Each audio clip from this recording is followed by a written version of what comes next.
Bàជំរាបសួរបងប្អូនពុកម៉ែទាំងអស់គ្នាបាទថ្ងៃនេះនាំបងប្អូនទាំងអស់គ្នាមកខាងទឹកដីបាទខាងភូមិអូរស័យទី1បាទសង្កាត់អូរស័យបាទក្រុងកាចេះបាទខេត្តកាចេះបាទថ្ងៃនេះយើងបានមកចប់កម្រងមួយទៀតហើយបងប្អូនបាទថ្ងៃនេះឲ្យយើងចុះមកបកគោសោបាទជូនបងប្រុសម្ចាស់ផ្ទះបាទផ្ទះនេះគឺមានទំហំຂະຫນາດ5គុណជាមួយនឹង12ម៉ែត្របាទຂະຫນາດនេះយើងគិតអក្សរជូន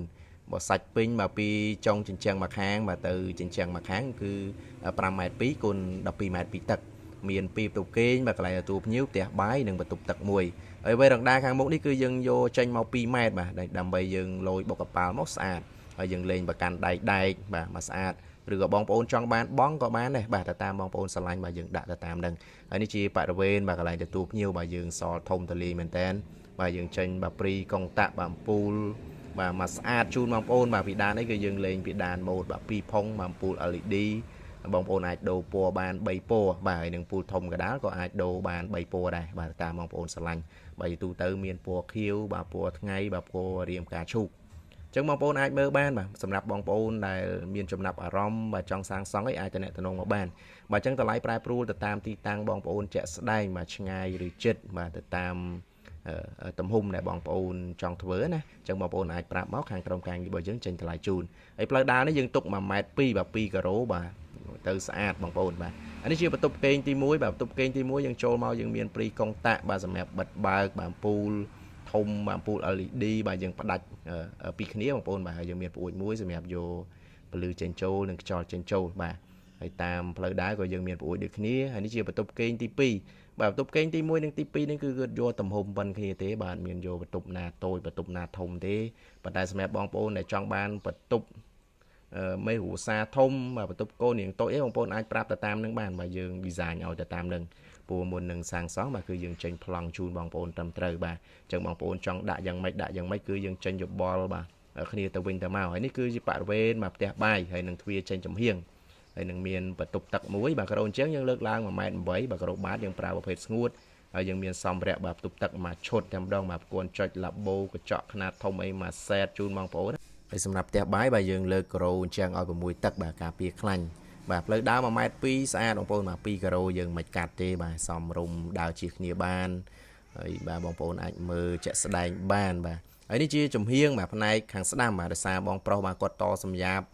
ចាស់របស់គាត់គ្របអស់ហើយបាទអញ្ចឹងគឺយើងអាចថតបានប៉ុណ្ណឹងបាទអញ្ចឹងបងប្អូនចង់សាងសង់អាចតំណងមកបានបងប្អូនណាបាទនេះរូបផ្ទះរបស់យើងបាទរូបផ្ទះរបស់យើងបងប្អូនណាបាទ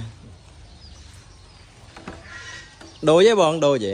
ដូចនេះម្ចាស់ផ្ទះបងប្អូនណាបាទម្ចាស់ផ្ទះឥឡូវហើយបើសម្ញាប់ញាក់សាច់បងប្អូនណាបាទសម្ញាប់នេះផ្ទះចាស់របស់គាត់បាទពីមុនសម្ញាប់ផ្ទះចាស់គាត់រើផ្ទះចាស់ចេញទៅបាទហ្នឹងទៅជាសម្ញាប់វិញបាទអញ្ចឹងធ្វើផ្ទះមកនៅខាងក្នុងនឹងតែម្ដងនៅខាងក្រុងកាចេះនៅនេះហៅភូមិអីដែរលពូឬក៏សង្កាត់អីដែរនៅនេះសង្កាត់អូរស័យសង្កាត់អូរស័យអញ្ចឹងបងប្អូនអ្នកនៅក្រុងកាចេះអាចមកមើលបានបាទសង្កាត់អូរស័យបាទអញ្ចឹងយើងធ្វើនៅក្រុងកាចេះបងប្អូនបាទហើយចប់សពគ្រប់ 100% ហើយបាទនេះបាទទំឃើញលោកពូមួយបាទដាំផ្កាបាទមកអែមផ្កានេះមានផ្កាធម្មតាបងប្អូនបាទផ្កាខ្មែរយើងដើមដូចជាដើមរឹងសីលោកពូត្រូវអីពូដើមរឹងសីបាទត្រូវមួយប្លង់ហ្មងបាទប្លង់យើងបានផ្កាទៀបគាត់ដាក់នេះគឺចង់2 ម៉ែត្រទេបងប្អូនបាទបាទដាំអីក៏បានដែរបាទតាមចំណង់ចំណូលចិត្តបាទដាំអទេសក៏បានគល់គ្រីក៏បានដែរនេះខាងមុខបុកកប៉ាល់បងប្អូនណាភ្លើងនេះដេកភ្លឺលើក្រោមពេលយប់ស្អាតដែរអានេះឡើងបុកកប៉ាល់យើងបាទអញ្ចឹងបងប្អូនអាចមើលបានបាទការងារយើងចប់មួយទៀតហើយបាទនៅជាប់ផ្លូវលំផ្លូវក្រហមយើងចេញពីកស៊ូមកបងប្អូនបាទនេះបងប្អូនណាបាទយើងតំណាងជាសោបងប្អូនណាបាទតំណាងជាសោហើយនេះផ្ទះចាក់ស្ដាយបងប្អូនណាបាទនេះពណ៌រូបនៅក្នុង 3D ណាបាទនេះផ្ទះរបស់យើងបាទដាំការដាំអីបាទនេះរូបនៅក្នុង 3D បាទយើងដាំការទៀបបាទចាក់ស្ដែងបាទបងប្រុសបាទដាំនេះបាទស្រាប់ការខ្មែរម្ដងបាទមិនដែរចិនទេបងប្អូនណាដាំស្រាប់ការខ្មែរបាទស្រាប់ដើមរឹងសីបាទ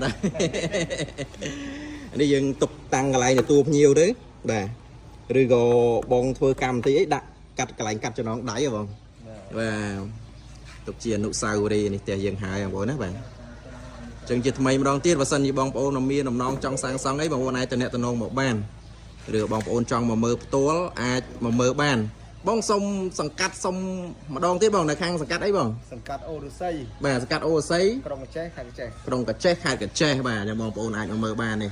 ផ្ទះហើយបាទពណ៌នេះស្អាតបងប្អូនបាទ